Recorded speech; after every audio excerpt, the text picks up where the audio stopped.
It is sometimes said many of the best ideas are often recycled old ones, and you sure got that sense today when Barry O'Farrell unveiled his transport vision of the future. That's because it looks a lot like our past. Josh Murphy is at the Haymarket for us tonight. Josh, soon we'll all be catching trams, will we?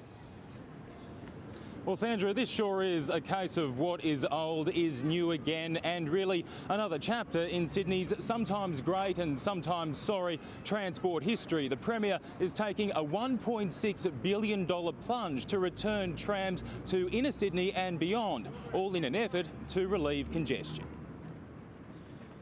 It sure looks like a change of pace. This is the impression of what travelling down George Street past Martin Place could look like in 8 years. No cars, but trams. After 21 months in office, the Premier's striding back to Sydney's past. A light rail that offers the opportunity to remove minibuses from CBD streets.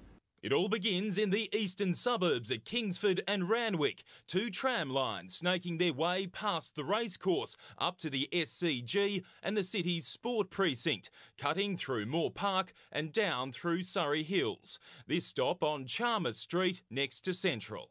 The extension of the light rail network will be a key feature in our transport plan for the future. From Central to World Square all the way down George Street. Final stop, Circular Quay. This was how it all looked in days gone by before the tracks were ripped up. We're now on track to go back. We're absolutely convinced it's the right way to go for the future of Sydney.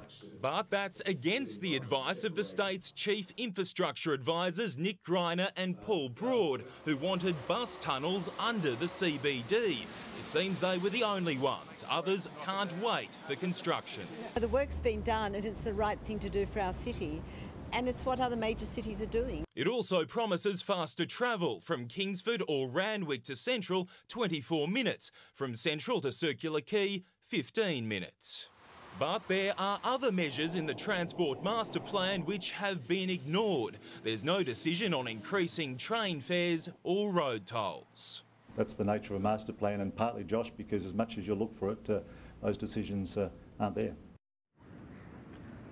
Now, that message really was that the rest of today's documents are a plan. While light rail has been committed to, there are other major decisions down the track which may not be as popular, especially involving the price drivers may end up paying to drive on Sydney's roads. Sandra.